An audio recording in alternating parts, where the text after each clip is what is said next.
Hello बच्चों, let us read the question first. Statement one statement two type का एक question है। Statement one बोल रही है self fertilisation occurs in earthworm and statement two is saying earthworm shows प्रोटेंडरी।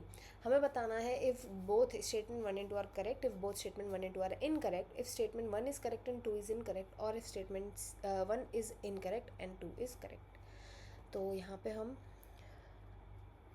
की concept लेंगे, वो होगा अर्थवर्म के बारे में। अर्थवर्म का रिप्रोडक्शन कैसे होता है वो देखेंगे। रिप्रोडक्शन, तो अर्थवर्म स्पीशीज़ बहुत ही ज़्यादा इंटरेस्टिंग है। देखो होता क्या है, अर्थवर्म ना मोनेशियस होता है। मोनेशियस का मतलब क्या होता है कि ऐसा ऑर्गेनिज्म जिसके अंदर दोनों के दोनों मेल एंड फीमेल ऑर्गन्स, ये दोनों के दोनों प्रेजेंट होते हैं। Male and female reproductive organs दोनों प्रेजेंट होते हैं।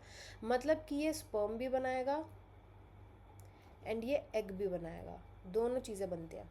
बट स्टिल एक बहुत इंटरेस्टिंग चीज़ होती है अर्थवर्म के अंदर कि इसके अंदर सेल्फ फर्टिलाइजेशन देखने को नहीं मिलता। सेल्फ फर्टिलाइज ये खुद को नहीं करता, सेल्फ फर्टिलाइज नहीं करता। ऐसा क्यों होता है? तो ऐसा मेन दो वजह से होता है।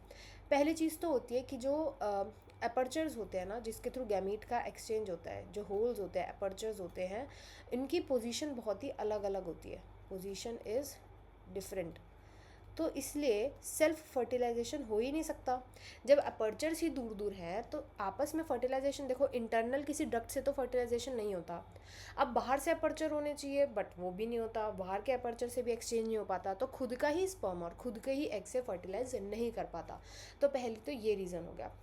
दूसरा इसका रीज़न होता है, उसको हम बोलते हैं प्रोटेंड्री, जो यहाँ पे लिखा हुआ है प्रोटेंड्री। प्रोटेंड्रस भी इसको बोलते हैं कई बार। इसका मतलब होता है कि जो कोई भी एक है ना गैमीट, वो पहले आ जाता है, वो पहले फॉर्म हो जाता है।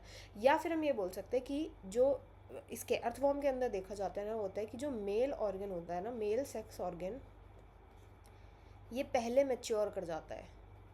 पहले ये मैच्योर कर गया तो पहले ये बना देगा स्पर्म्स।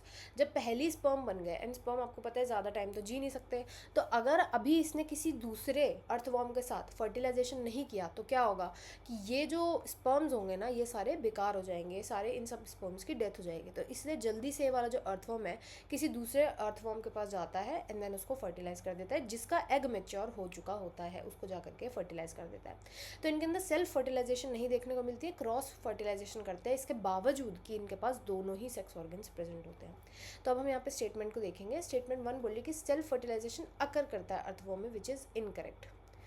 स्टेटमेंट टू बोलिए अर्थवर्म शोज प्रोटेंडरी, जो कि मैंने आपको अभी बताया कि ये प्रेजेंट होती है अर्थवर्म के अंदर। जो मेल सेक्स ऑर्गन होता है पहले मेच्योर कर जाता है, वो स्पर्म बना देता है, इसी को हम प्रोटेंडरी बोलते हैं। तो स्टेटमेंट टू करेक्ट है, स्टेटमेंट वन जो है वो इनकरेक्ट है।